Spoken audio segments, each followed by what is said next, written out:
Hey guys, and welcome to today's idiot video. Now today's video comes from the limited mind of M. Benz. M. Benz is a flat earth idiot that believes that the daily observations of the sun prove that it is small and local and could not possibly be large and far away, when the exact opposite is actually true. Now M. Benz does a lot of repeating in this video, so I will be cutting out small portions of the original video in the interest of my viewers. I wouldn't want you guys dying of boredom the way I almost did. So let's begin. I've been getting a lot of comments or questions, comments, concerns, whatever, from global believers who say they cannot believe in the flat earth because of ABC reasons. I'm getting a lot of this. Yeah, the idea that the earth is flat is tantamount to the idea that Hogwarts Academy truly exists. People who believe in the heliocentric model, at least the people who are informed on what the model truly represents, are going to need you to provide explanations for more than just A, B, and C reasons. The flat earth models are going to need explanations for A, B, and C reasons, alpha to omega reasons, and 1 to 1 million reasons. And even that wouldn't cover all the holes in their flawed models. The fact that flat earthers don't even have a working model that conforms to observational reality is the only explanation that flat earthers owe anyone, including themselves. Flat earthers, more fittingly described as globe deniers, are fucking idiots. And so I think I'm gonna start up this new series. It's gonna be part 1. Okay, I don't know how many parts I'm gonna do, we'll see. It's gonna be part 1 of explaining ridiculously basic flat earth facts. Flat earth facts. Let's see if we can name them all. Fact number 1. Not backed by any field of science, nor acknowledged by any institution of education. Fact number 2. Has never been photographed by anyone in the history of man, but dates back over 6,000 years in the past. Fact 3. Does not exist except in the mind of the mentally disabled flat earth idiots. Now, I know what you guys are gonna say. We've heard it a million times. Blah, blah, blah, blah, blah. I get it. But it can't be that we've heard it a million times, because I'm still getting these same comments of people saying, why can't I see Mount Everest from my house? Why can't I see England from my house? Why can't I see whatever, the Great Wall of China? I get all kinds of ridiculous comments that you would think are pretty basic by now, that have already been answered in many other videos. Well, just because you give a bullshit answer that makes sense with your limited level of intelligence does not mean that critical thinkers are going to accept it, especially when the questions being asked of you are legitimate questions. Seeing Eastern Europe from Western North America is an exaggerated example of what people are actually trying to say, which is, why can't we see something a few hundred miles away if there are no obstructions in your line of sight? I recently read an article from Forbes magazine explaining why you can't see Kauai Kini from the peak of Mauna Kea. If the earth were flat, then there would be nothing stopping you from seeing one peak from the other. However, if the earth were spherical in nature, then anything beyond the visual horizon will no longer be able to be seen by any person, even if they pulled out the strongest optical telescope known to man. This is because the earth's surface is curved, and M. Benz is an idiot. I keep getting these same comments over and over and over and over and over from you heliocentric enthusiasts. Well, I'd rather be a heliocentric enthusiast than a fucking flat earth idiot. So, it's part 1 of me answer some ridiculously easy, basic flat earth questions, concerns versus the globe earth thing. So today we're gonna talk about sunlight. Ridiculously easy questions about sunlight, huh? I bet your answers are as ridiculously stupid as well, especially since flat earthers think the sun is only 30 miles wide and 3,000 miles in the atmosphere. Oh yeah, I guess I forgot about the flat earth idiots that think the sun is actually in the clouds. Flat earthers can't even get the position of their most prominent celestial body correct in their fairy tale models, and yet they still refuse to accept the heliocentric model's explanation, which gives us accurate prediction power and leaves us with more answers than questions. And sunlight. There seems to be a big debate on why people cannot believe that the earth is flat is because of sunlight and time zones. I believe the typical argument for time zones being a problem for flat Earth comes from earlier models of the flat Earth, which have the sun going under the Earth, which would result in the entire Earth going dark at the same time. This can be seen in the ancient Egyptians' depictions of the flat Earth model. In that model, the sun lit the Earth for 12 hours and nighttime was caused by the sun going under the Earth to illuminate the underworld for 12 hours. Most modern flat Earth idiots don't believe the sun disappears under the Earth, but instead they believe that the sun makes an impossible circular track that seems to go between the two tropics and crosses the equator on the equinox twice a year. Now, we won't be covering all the discrepancies between the flat Earth sun and observational reality in this video. We will, however, cover a few during this video and a few in his next video, which is part 1.5. You gotta clear your mind. If you're a heliocentric enthusiast, clear your mind. Stop believing in right now that the Earth is this big, giant ball of fire. So I know you meant to say that the sun was a giant ball of fire, but that is just as wrong as saying that the Earth was a giant ball of fire, because the sun is not a ball of fire. It's a spherical collection of gas that is trying to collapse on itself due to its own gravitational attraction of its particles. The pressure from this collapse causes the core of the gas ball to undergo nuclear fusion, which then creates a pressure pushing outwards. These two pressures will balance out until the end of the star's life. And if you want me to stop believing the sun is a large ball of nuclear fusing gas, then you are going to have to provide a more viable and verifiable option. Okay, stop believing that the Earth is, forgot how many times bigger than the Earth. You gotta just let that notion go. According to the heliocentric model, the sun is approximately 109 times wider than the Earth, 333,000 times heavier than the Earth, and has 1.3 million times the volume. And again, for me to abandon the scientific consensus, you must first provide me a better explanation of what the sun is, where it is actually located, and how does it produce the energy that we receive. That's the first key into understanding how sunlight works on our flat plane. Is let go of the notion that the sun is infinitely times bigger than the Earth, and it's a big giant ball of fire out there in outer space, and we revolve around it. So this is the third consecutive time that you have said that we must let go of everything we know in order to understand why idiots think the Earth is flat. Even if I were to disregard everything I've ever learned in school, two things that I can never let go of is my critical thinking and logical reasoning. I don't need to know how big the sun is to know that its position in the sky debunks the flat Earth. The flat Earth model has the ability to make only one accurate prediction based on their sun's position, which is the subsolar point on Earth, or the point on Earth directly underneath the sun. If one were to make predictions based on both models and check those predictions against observable reality, they would be left with only one viable option. The sun is not small and local, and flat earthers are fucking idiots for thinking it is. That is the first thing you need to understand the next part I'm going to say. So the first thing you need to do right now is just drop that notion. Even if it's hard for you to get past your cognitive dissonance, just for a minute, just go with me, okay? Just follow me here. So again, you need to tell us to forget everything we learned to prepare us to understand the bullshit you're about to say. And I'm not sure why flat earthers believe heliocentrists have inconsistent thoughts, beliefs, or attitudes, at least when it comes to the heliocentric model, which is the definition of cognitive dissonance. Now, I'm not a psychologist, so I'm not going to go too much into cognitive dissonance, but I would like to point out how many flat earthers refuse to believe that space and satellites exist, but then turn around and rely on GPS for accurate navigation. In my opinion, it's the flat earthers who are the ones suffering from cognitive dissonance, but flat earthers are fucking idiots.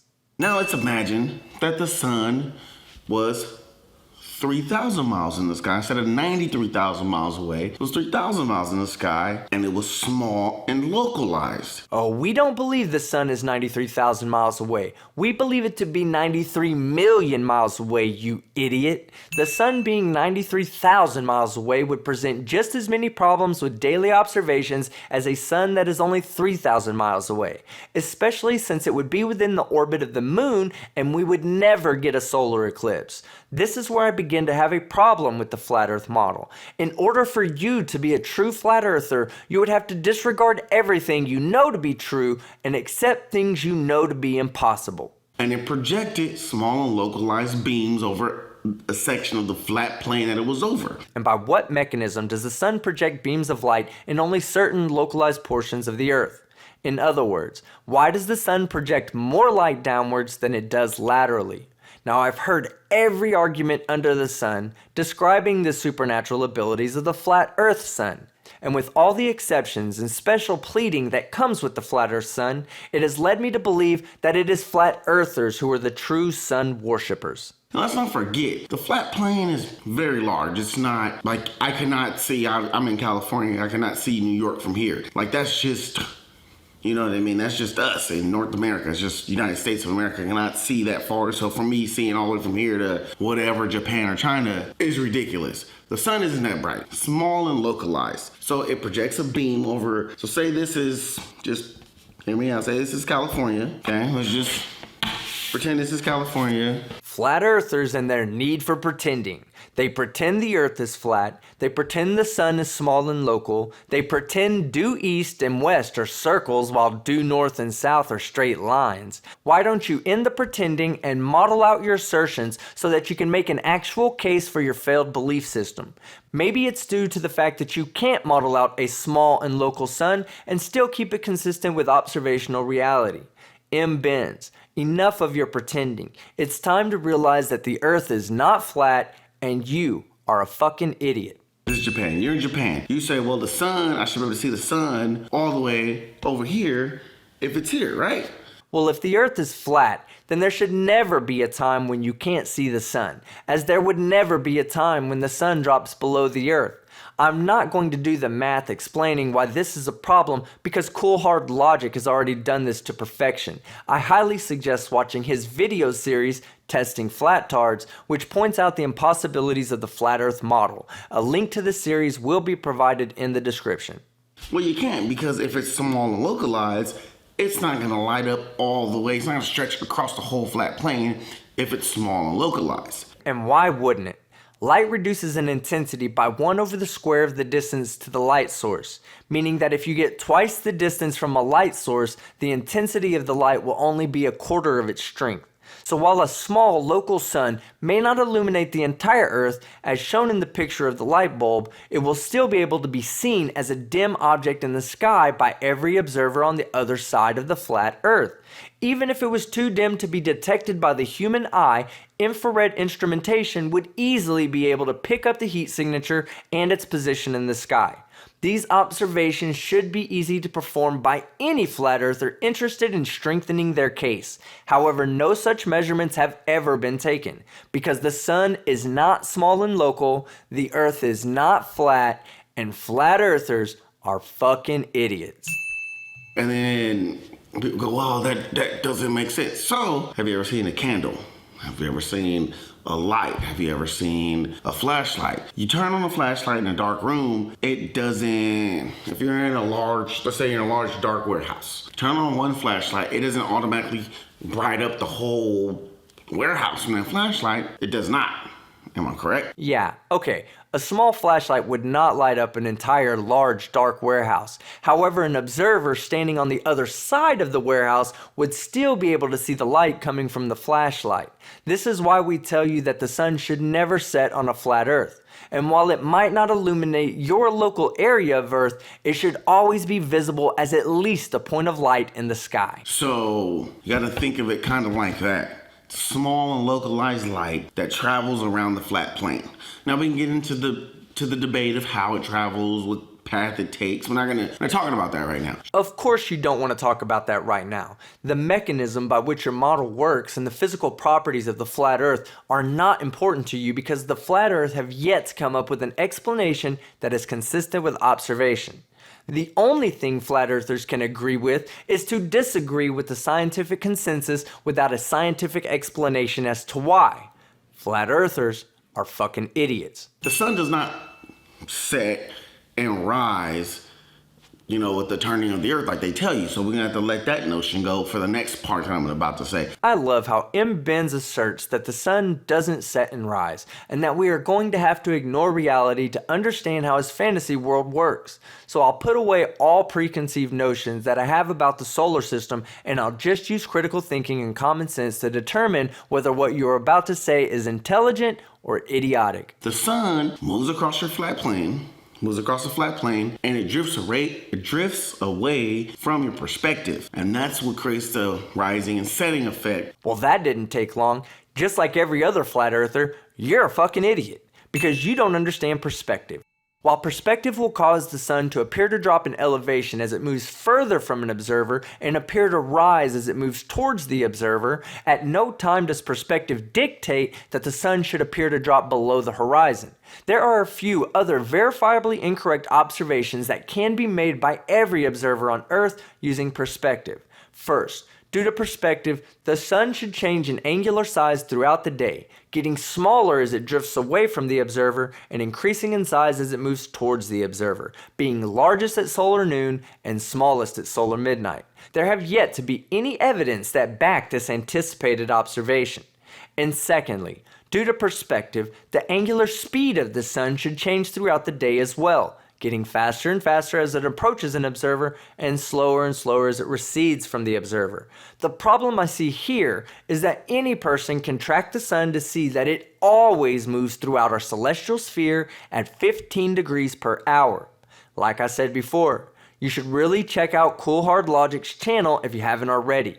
He does an amazing job detailing what exactly the flat earth model predicts and why exactly you have to be a fucking idiot to be a flat earther. It drifts away from your perspective, and once it's all the way gone from your perspective, it creates new time zones. So when the sun goes from here to all the way over here, now you're night, they're day. Different time zones. M. Benz, you're a fucking idiot. Do you even know what you were implying here? If the sun needs to leave your perspective to create a new time zone, then on the equinoxes there would only be 2 time zones, as the sun would be visible to you for exactly 12 hours a day. The only time it would not be visible to you is after sunset and before sunrise. I refuse to stop calling flat earthers fucking idiots until they agree to stop saying stupid shit like this. So, I don't know. To me, it's pretty basic. It's pretty simple. It's easy for me to understand because my mind was already open and I was willing to let go of the textbook NASA garbage that I learned in school. Well, it's quite obvious to me that you haven't retained any of your education from when you were schooled, unless you dropped out of school in the 3rd grade. So far, you haven't presented anything that can't be explained with the most basic understanding of the fundamental sciences combined with just a little bit of critical thinking and logical deduction. For you out there, which level of education you possess? Does it matter? Yes, it fucking matters, especially if the intention is to prove either the Earth is flat or non-spherical in nature.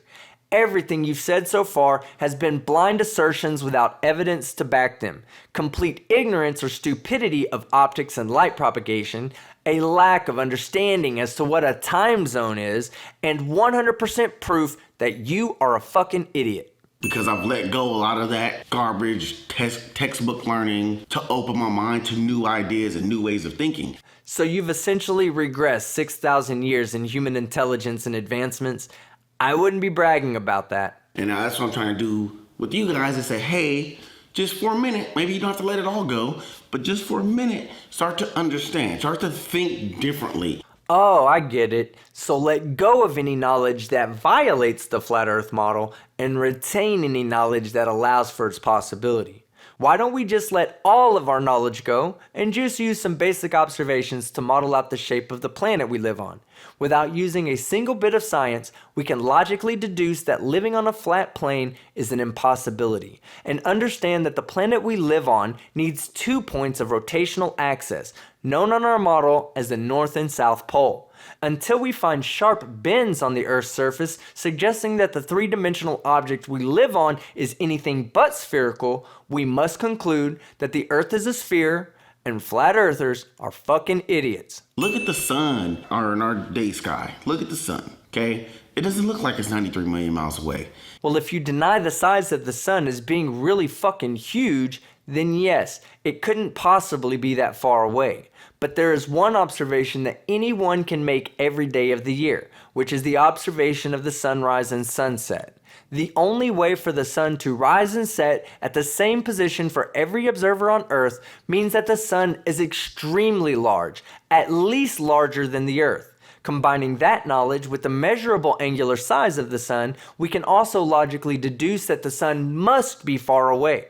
These simple observations simply cannot be reproduced using any flat Earth model. Therefore, the flat Earth is a fairy tale, and flat earthers are idiots. If all that makes sense on our flat Earth, why do you guys argue it so hard to say it makes sense for the ball Earth? Because for it to make sense on your flat Earth, you have to disregard everything that proves that the flat Earth is impossible. And there has yet to be a single piece of flat Earth evidence that also proves that the Earth cannot be a globe. Now, I guess if you believe in things that we can't prove, you've never been to the sun. You've never been in space. You've never been 93 million miles away. You just read it in a book somewhere, right? And you believe it. And you've never seen a picture of the flat Earth, but you still believe that the Earth is flat. The hypocrisy from the flat Earth community is evidence of their special pleading and blatant cognitive dissonance, and is one of the main reasons that I believe flat Earthers are fucking idiots. When you think about it like that, it makes perfect sense. That explains it. So, like I said, it's a new thing I'm trying. This is part 1. I'm gonna answer another question in part 2. That video to come soon. M. Benz, you can count on me destroying your scientific misconceptions and your idiotic assertions with every video you put out. I love when flat earthers put their limited understanding of science and their lack of critical thinking on display for everyone else to laugh at, because all flat earthers are fucking idiots. Now, I'd like to take the time out to thank M. Benz and his small, local flashlight sun for shining some sunshine on his stupidity. Because M. Benz, you are a fucking idiot. I'm Father Skeptic, and I'm out.